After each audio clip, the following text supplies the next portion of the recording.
en mi mano que se llama Corazón Partido. Y tiene como bajada la trama secreta tras los crímenes de odio en Arica, una persecución olvidada, gays perseguidos y asesinados en dictadura. Salió este fin de semana también un completo reportaje en Chilevisión, Rodrigo, donde también tú tienes voz, eres una de las fuentes, y estamos hablando de algo que partió hace casi 15 años. Cuéntanos un poco cómo comienza, qué es lo que está pasando, y te pido que te acerques harto al micrófono porque es bastante unidireccional. ¿Cómo comienza? O sea, tiene varios comienzos. Tu comienzo. Mi comienzo fue hace 12 años, el 2012, yo tenía como rutina leer el diario de atrás para adelante, buscando historias más chicas que pudieran crecer, y leyendo la tercera me pillé con un aviso clasificado, en el que había un rostro, que es la portada del libro, que no parecía exactamente ni un dibujo ni una foto, y venía una leyenda al lado que decía como si tiene información sobre esta persona que vivió en Arica en los años 70, por favor contáctese, y salió un mail. Y ese aviso era publicado por el Poder Judicial. Y aquí está la imagen. Que este es como un retrato hablado, podríamos decir. Es un retrato hablado, pero el tono del aviso, los retratos hablados son para encontrar siempre como un sospechoso de un crimen. Y esto tenía un tono distinto. Yo obviamente llamé. Lo primero que me preguntaron es si tenía información nueva. Yo no tenía, era curiosidad nomás, y me dijeron que no, pero siempre me quedó habitando esa historia. Después, casi de un año y medio, finalmente me recibieron en Arica y pude entender de qué se trataba. Y acá es donde retrocede un poco la historia. 3 años antes, un equipo de la PDI, liderado por la detective Rosa Otárola, estaban trabajando en Arica, en la Brigada de Derechos Humanos, tratando como de había muy pocos casos, tratando como de juntar alguna idea y saber quién era quién en los equipos represores previo a la DINA. Porque la DINA se demoró en establecerse en todo Chile. Antes se llamaban CIRES, centros regionales, que eran como un carabinero, un marino, y trataban de poner orden en esas primeras. Entonces ellos andaban como buscando y llegaron donde un marino, sobre el que no tenían ni una sospecha de nada, era solo para chequear unos datos cerca de Concepción, y apenas se contactaron con él lo primero que les dice: yo sabía que me iban a venir a buscar en un momento. Los detectives se quedaron como callados para que siga hablando. Sí, también era un marino muy, muy mayor, entonces estaba siempre la duda de si tenía algún problema de vejez, y ellos le empezaban a preguntar si conoce a ese, y él no conocía nada, y en un momento él se dijo: mire, yo lo único que maté en ese tiempo fue al homosexual, a nadie más.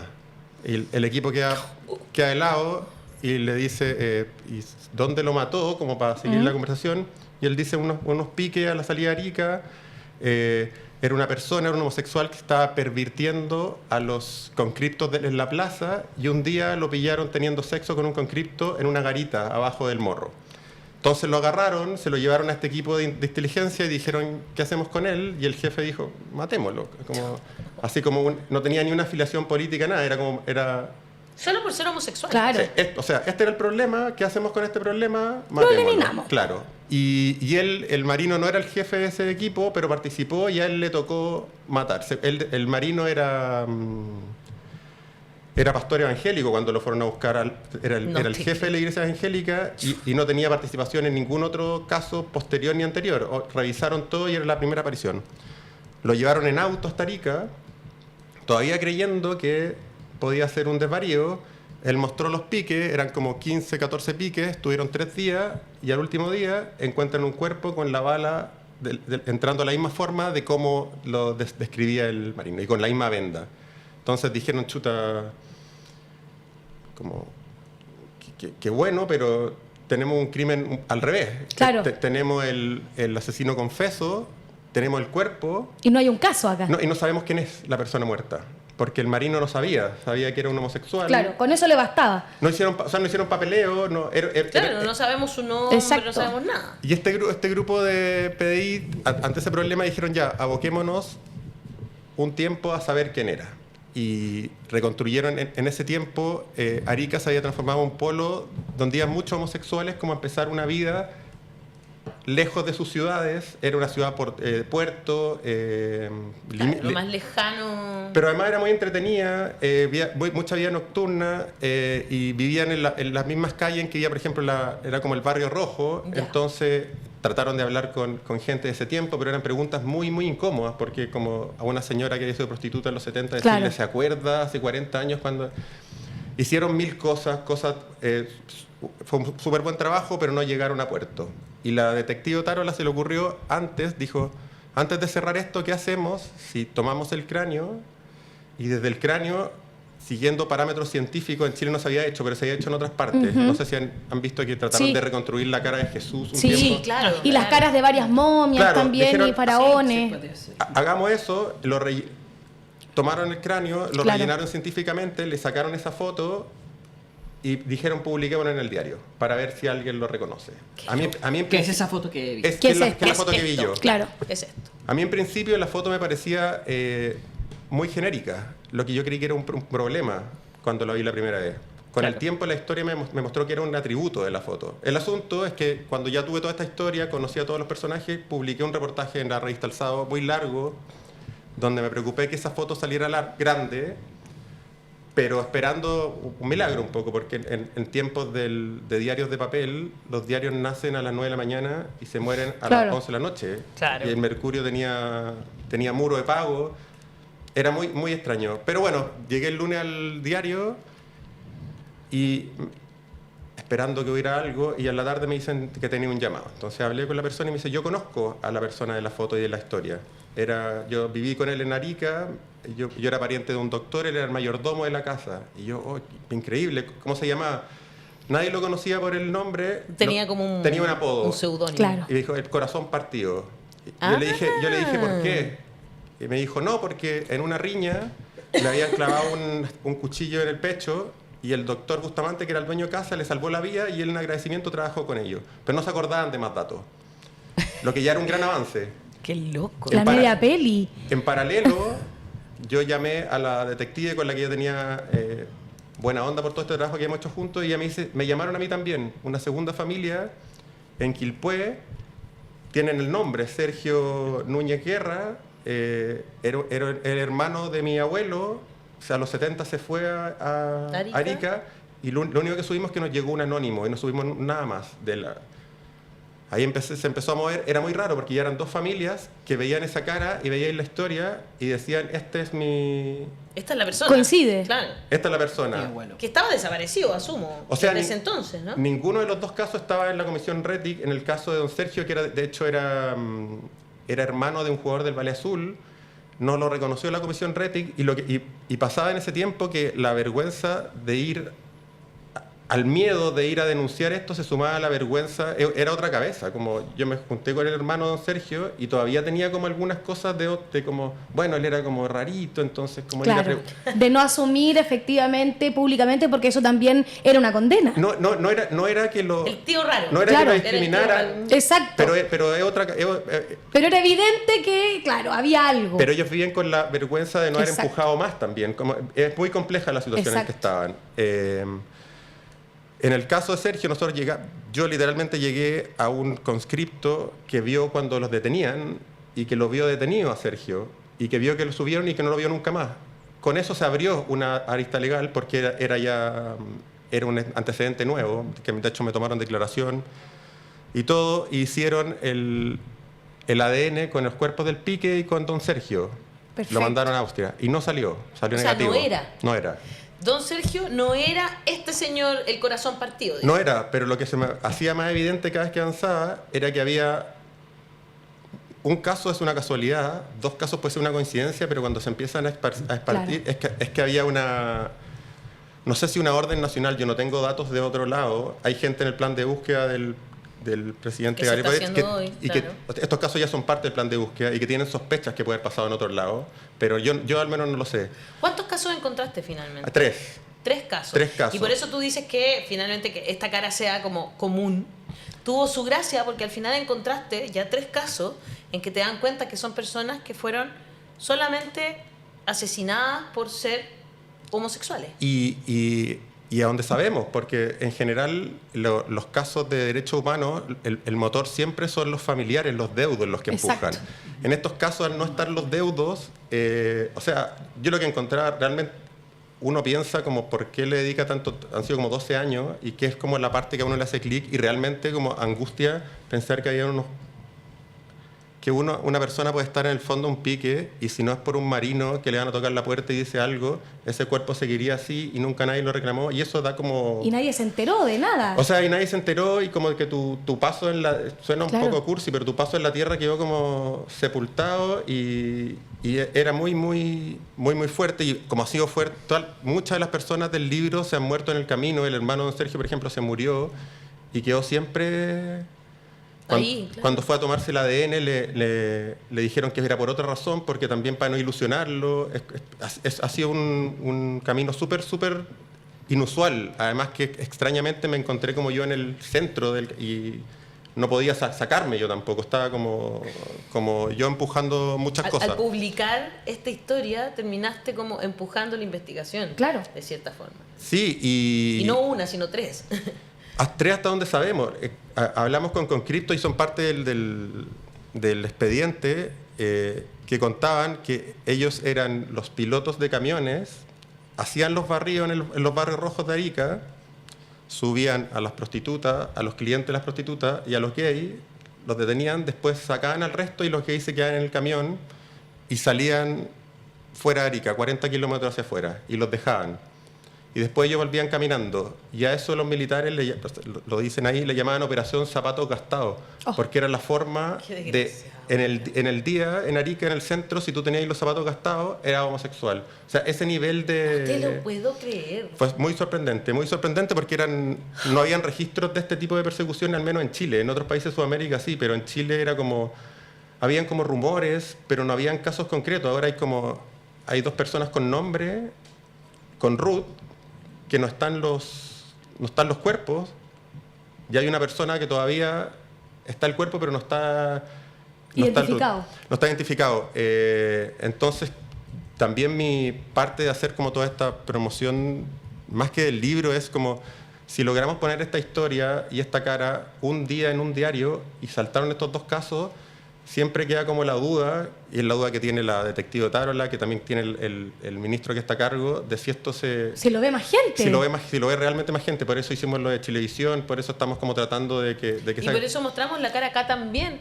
Claro, o como- quizás alguna historia que también hayan escuchado, que conozcan. son como secretos que familiares reservan. que están un poco enterrados por múltiples razones, y entendibles también, como es cuando uno entrevista después a los familiares, como que ellos se sienten un poco como atacados de por qué no buscaron antes, cuando es todo lo contrario, es otro contexto, es otra cabeza, pero ahora quizás se puede hacer algo. Claro, es totalmente distinto. Siempre me acuerdo que cuando era muy niña me llamó mucho la atención esa película de Mel Brooks, que era como Soy o no soy, algo así se llamaba, y era como un grupo de personas que hacían teatro como de vodevil, ¿no es cierto?, en Alemania, y uno de ellos era un hombre trans, y llegan y se lo llevan los nazis solo por ser homosexual. Y era como que yo me acuerdo que yo era súper chica, tenía como 9 años, así 8, 9 años. Y costaba... Y me llamó mucho la atención eso, como, wow. Que esa fuera una causal de detención.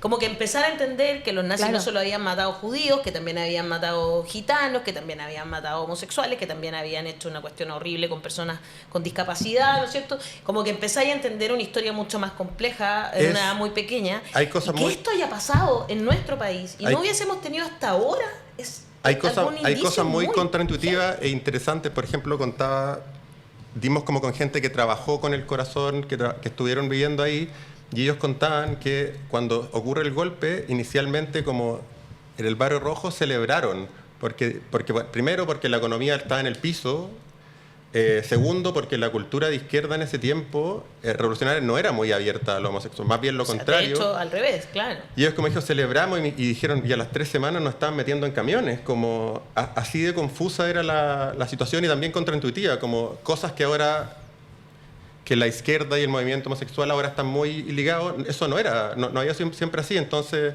no sé, una de las respuestas que me ha llamado la atención como ahora en estos lanzamientos es como, hay otro libro de dictadura, lo he escuchado así, me llama mucho la atención. ¿Te lo han puesto por redes, cosas así, gente? O sea, o lo hayas escuchado?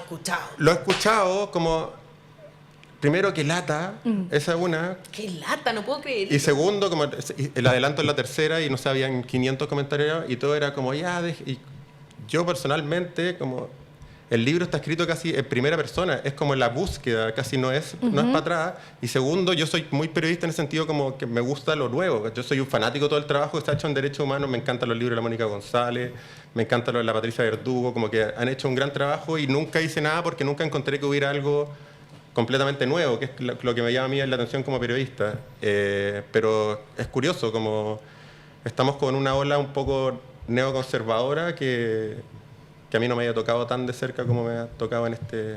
A usted imagino que les toca más Todos seguido. los días, mi amor, todos los días. Sí, nos toca harto más, pero es muy importante lo que tú dices. Yo creo que, de hecho, cuando, así como que si usted quiere deprimirse, le recomiendo leer los comentarios en Emol y La Tercera, porque eso es como de verdad para tener una depresión, que haya gente que piensa así, que justifica robo, justifica corrupción y justifica violaciones a los derechos humanos.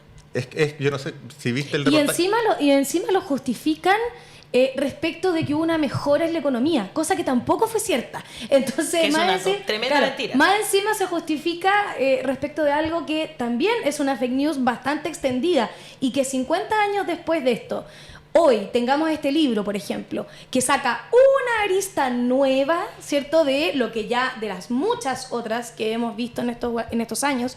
Entonces, que 50 años después todavía se puedan encontrar cosas nuevas, casos nuevos, aristas, ¿cierto? De eliminación de gente que sean nuevas y no las que estamos acostumbrados, también nos habla de lo profundo que fue ese proceso, de lo extendido que fue ese proceso, ¿cierto? Y de lo vivo que está. Exacto, y que todavía podemos encontrar cosas que nos sorprendan. O sea, el plan de búsqueda, me imagino que si es que hay un cambio de gobierno va a ser una de las políticas que va a estar en discusión, porque no es una prioridad para un sector amplio político. Claro que sí. Pero por eso te preguntaba, como si viste el reportaje de televisión, porque yo conocí a esas señoras, pero uno ve a esas señoras, es como gente completamente... como rompe cualquier idea que uno tenga como de familiares, tiene esa como Claro. ellos no tenían idea, no quieren nada, lo único que quieren es como si le pueden dar un huesito de su hermano que no tenía ni idea dónde estaba, ni sabía lo que le había pasado. Y es como, es importante al momento, yo creo que defender esas políticas, verlo aterrizado, verlo en real, que no son cosas que pasaron hace 50 años y están desconectadas. Por eso el libro te digo que está escrito como en presente y cuenta las cosas que hice yo y la pedí, porque son historias que están vivas, ¿cachai? Como tocáis una puerta de alguien que no había hablado nunca antes y que mató solo a una persona y después se hizo evangélico y guarda ese secreto y tuvo que contarle a... Me contaba la detective que él tuvo que contarle a su familia ese día lo que había hecho hace 45 años, como Claro. maté a una persona y tengo que contarle a mis siervos que maté a una persona. Es como son las últimas generaciones de gente que queda viva. Entonces yo creo que ahí hay como una urgencia, yo creo, Sí. de darle prioridad. Ahí es súper interesante lo que estás contando porque no solo porque para que se entienda que como yo lo decía con respecto de los nazis, ¿no es cierto? No se mató solo a personas que estuvieran en la resistencia, en la contra. No. Se mató a personas también solo por su condición. Y eso es un poco lo que estamos mostrando, pero también que el Plan Nacional de Búsqueda tiene una importancia gigantesca el día de hoy y que hay un pacto que no se ha logrado levantar, que es el pacto de silencio, ¿verdad? Y que sería importante también conversarlo como sociedad, ¿no? A mí me llama entiendo lo importante de eso y lo imposible que ha sido levantarlo, pero casos como estos te dicen que hay como mini pactos en equipos más chicos. Claro. Como que yo no sé si acabó una orden desde lo más alto, ni Claro. siquiera existía hubo, o no sé si en otras ciudades hubo un jefe que tuviera ese criterio, pero como te digo, angustia un poco saber que en el norte hay piques donde hay cuerpos que uno ni siquiera sabe y hay gente que se está muriendo que hizo cosas que ni siquiera le contó a su familia. Eso. Obviamente que yo sabía que parte de la recepción iba a ser como otro libro de dictadura, y con mi editora, que es la Andrea Insunza, lo hablamos muchas veces, pero yo encuentro que es necesario como mostrarla desde otros puntos de vista y con situaciones nuevas para mostrar como el horror desde otras perspectivas, ¿cachai? De como cuando les decía que llegó esta persona que la tuvieron tomando sexo, la pusieron en la pieza, no le preguntaron si era militante de nada. De nada. La pregunta era: ¿qué hacemos con él para que no siga Claro. molestando a los conscriptos? Infectando de homosexualidad a nuestros heteroconscriptos. Y de hecho al conscripto que estaba teniendo sexo con él, que fue una de las aristas que seguimos para tratar de dar con el nombre, para ver si él se acordaba, lo dieron de baja, se lo tiraron, le sacaron la cresta, se lo tiraron a la mamá, como su hijo no nos sirve. Nosotros llegamos a la casa de la mamá, yo hablé con ella, llegó la detective también, le preguntó si es que estaba él para poder hablar con él, y dijo que se había muerto hace 6 meses. No. Por eso digo que es como una carrera, estos 2 años han sido como una carrera contra el tiempo. Mucha de la gente con la que he hablado ha fallecido. El hermano de don Sergio, con el que yo hablé, después falleció 3 años después, como sin una respuesta. Como cuando uno dice, sí, esta gente, uno lee, uno como que va, en el fondo se va poniendo como corazas para procesar la realidad, y como en la historia de dictadura tienen como una coraza en el que uno cuesta emocionarse porque ha escuchado muchas veces. Entonces uno dice, se murió una madre, y uno dice, ya, pobre señora, y sigue como con su vida. A mí lo que me pasó es que como que vi todo en primera persona y lo vi en presente, como que vi cuando le contaron a este señor qué podía hacer, y vi cuando se murió este señor, sin la respuesta entre medio. Y eso es muy, como que te rompe la coraza un poco y te revive el trauma. Fue muy, muy... Es imposible, o sea, yo entiendo muy bien lo que tú dices, porque como periodistas nos pasa, como concejala también me pasa, de repente conozco casos de personas que están pasando dramas tremendos, que uno... Y claro, uno trata, como tú dices, de seguir adelante, de ayudar, hacer lo que sea, como me imagino tú en esta vorágine de tratar de ir descubriendo qué estaba pasando, cuál era la verdad, para decírselo a ese hermano, por ejemplo, que quería solo enterrar a su hermano, saber qué había pasado, conocer la verdad, digamos, y de repente, claro, la coraza se rompe nomás, es imposible. Es imposible, pero uno está tan bombardeado de información que es como...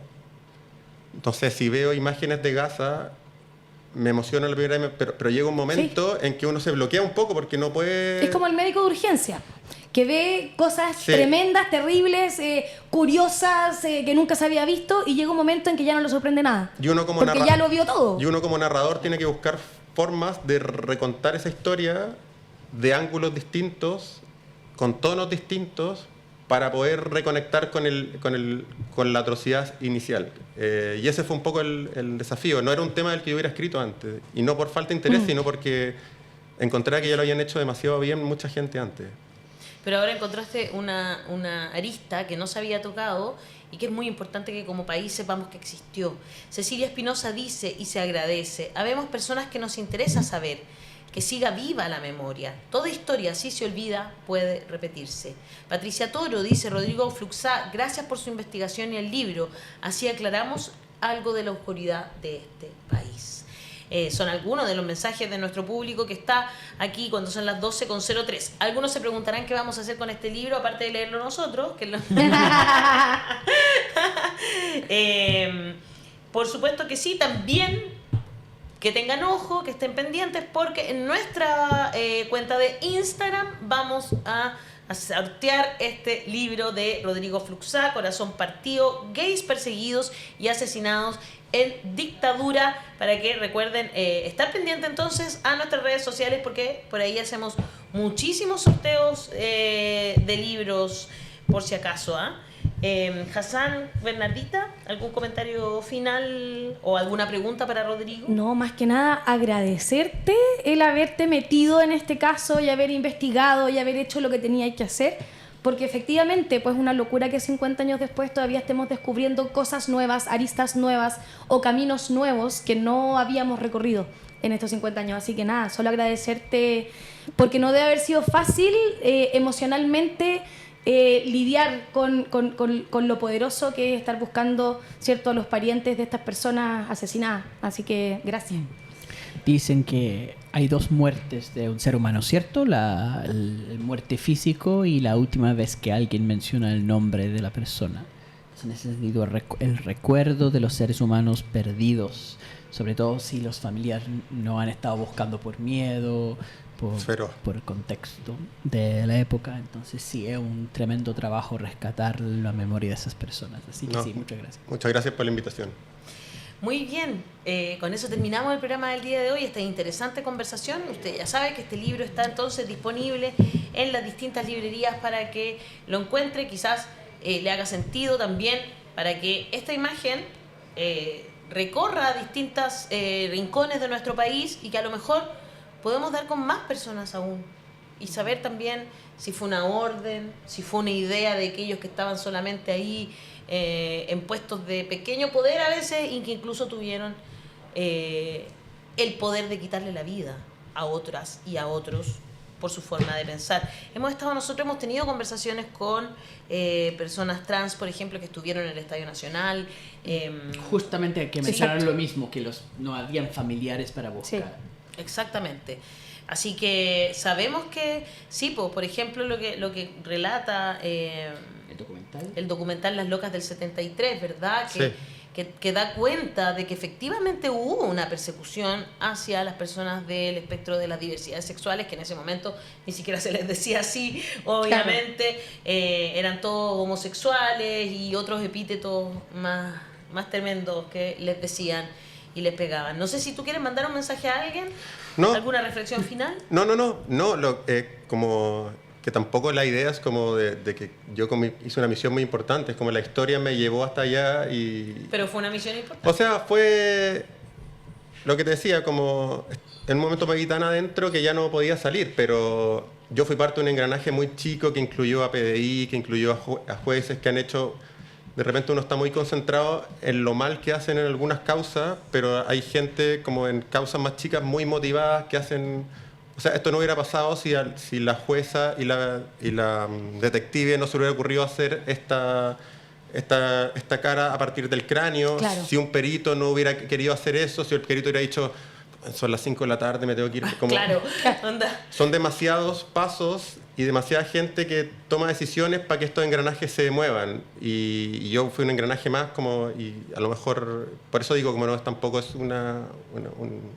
algo muy especial, fue el trabajo de harta gente a esas involucrada. Personas se le agradece a todas y a cada una de esas personas que pusieron su granito de arena para que esto se llevara adelante y algunos tuvieran a lo mejor una despedida un poquito más tranquila. Con eso terminamos el programa del día de hoy. Pues muchas gracias por estar conectados. Usted comente nuestros videos, ¿verdad? Guárdelos, compártalos, todas esas cosas que nos ayudan con los algoritmos. Y también recuerden apretar la campanita para suscribirse a nuestro canal de YouTube. Queremos llegar a los 100.000, vamos en 83.300 suscriptores. Queremos llegar a los 100.000 el próximo año ya, por supuesto, pero sabemos que con ustedes y su colaboración podemos lograrlo. Así que, ¿qué pasó? Supimos quiénes eran los que se estaban manifestando. Wow, ¿y se cerró Arcos? Finalmente el Instituto Arcos parece que se cerró y son los estudiantes y las estudiantes del Instituto Arcos quienes estaban manifestándose afuera. Asumo que para que ese proceso sea llevado de la mejor manera posible y no se queden sin sus carreras que ya comenzaron. Con eso, entonces, con esa información terminamos el programa. Que estén muy bien, que tengan una buena tarde. Hasta mañana. Chau, chau, chau, chau. Que no te engañen. Suscríbete a nuestro canal de YouTube y no te pierdas un análisis crítico de la contingencia. Haz clic en este enlace y súmate a la comunidad de La Voz de los que Sobran.